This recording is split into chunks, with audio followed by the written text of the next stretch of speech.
So much has been said about Jordan Peterson's interview with Kathy Newman, the lobster. Tell us about lobster. Are you saying? So tell me, are you having that? Are you? But there was another interview that came out about the same time with GQ UK, a woman called Helen Lewis, a feminist who just wrote a book about, feminism. If you need an emetic, you might want to follow the link that I'll put below so you can rid yourself of the nasty viral bug in your stomach. But anyway, they go through the whole spiel, lobsters and all of this other stuff. I guess they don't understand metaphor or analogy because they don't want to. But I just want to cut out like a minute and a half maybe of this thing. It's because Jordan Peterson, being the gentleman, I suppose he is, and the academic. I mean, when Peterson comes to these interviews, he's got stacks of data. He's got stacks of research. He knows what he's talking about. Just like a lot of, us guys do here. Wage gap, we can debunk it within 10 seconds before she can even understand what the hell just happened. Rape culture, all of these other things. Boom! Bingo! It's easy. Because if you have reality and facts in your corner, there's nothing these people can do. All they can do is shame you. All they can do is try to make you feel bad about being a white man because, we all know evil white men are Nazis. Come on. And it's interesting, of course, Ms. Lewis brings up wage gap, rape culture, questions why there are very few women that are accused of raping men. Well, if you don't define a woman forcing a man to have sex as rape, you'd have fewer of those, wouldn't you? So anyway, they get to this point, and this is just a couple of minutes in, and it's an extensive interview. It's like an hour and 50 minutes or something. It's actually pretty good. It's interesting to see Peterson coming back with reality, and this woman will not accept that.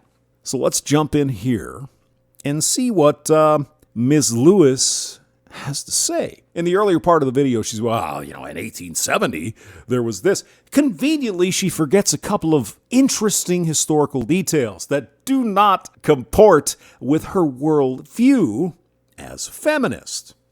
Now, Hamster, she doesn't represent all feminism. Feminism is a spectrum.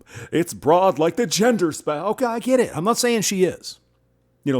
This is her opinion. Just like I can't say, well, Helen Lewis has brown hair, so she speaks for all brown-haired women. Obviously, I'm not saying that. But I find it interesting, her point of view, which seems to be somewhat common among the feminists.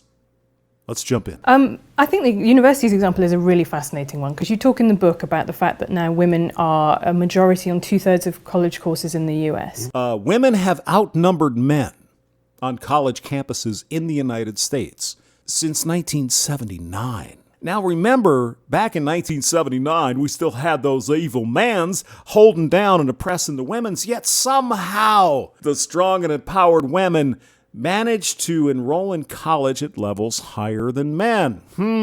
Yeah, I would guess they were really super duper double secret probation oppressed when they did this feat 41 years ago. Yeah?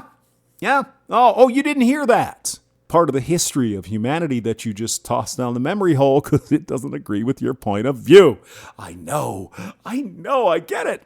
Did you also know that in the early 1980s, there were more computer science graduates out of college that were female? Now, how in the world would this be possible? How is it even possible back in the Neanderthal world of 1980 that women could possibly get more degrees in computer science than men? How? Oh, we just forget about that kind of thing because clearly today it is greater sexism than back then. Yeah? Really? And I've also seen you saying, well, you believe in equality of opportunity but not equality of outcome. Maybe women... It isn't only that I don't believe in equality of outcome, I think it's an unbelievably pathological wish and doctrine. Right, and it's but okay. dangerous. History has demonstrated exactly how dangerous it is. Dr. Peterson, but Helen will probably tell us at some point, that's because it hasn't been tried correctly. Look at the Scandinavian countries. Look at the socialist Democrats up there, where they've found through studies, which Peterson mentions eventually, that one of the countries with the most freedom between genders, I think it's Norway. Oddly, it seems men and women are attracted to different things. There are many more engineers that are men, and there are many more nurses and doctors that are women. You see, when you give people the freedom to choose what they want to do, oddly, they choose what they want to do. I know. Now, the only way you can get equal outcome, Helen, is for the government to tell you. Excuse me, Helen, you want to be a journalist? Sorry, our 5-year plan includes you as a doctor. But I don't want to be a doctor. I want to be a journalist. Well, that's too fucking bad. If you don't like it, we can put you in Siberia to get your head straight.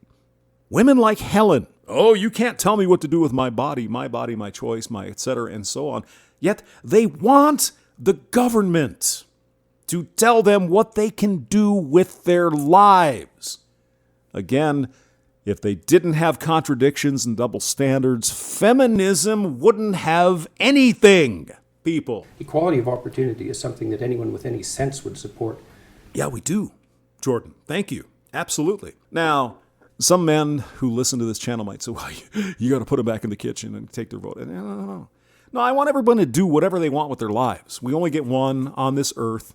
But the difference that I have with feminism today, they do not want to experience the repercussions of their choices in life. Choose whatever they want to do, and then when you get to a certain age, it's like, it didn't happen the way I thought it would.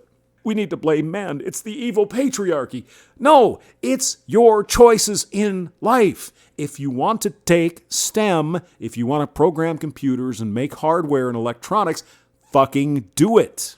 There's nothing stopping you.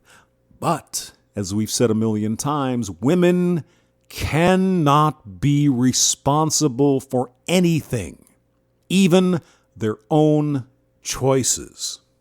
It's fucking fascinating how people buy into this shit. But equality of outcome, it's... So what's your problem with there not being... You have to be confused beyond belief to support equality of outcome. Okay, so what's your problem with there not being enough men in the social sciences? Okay, let me address this before Dr. Peterson.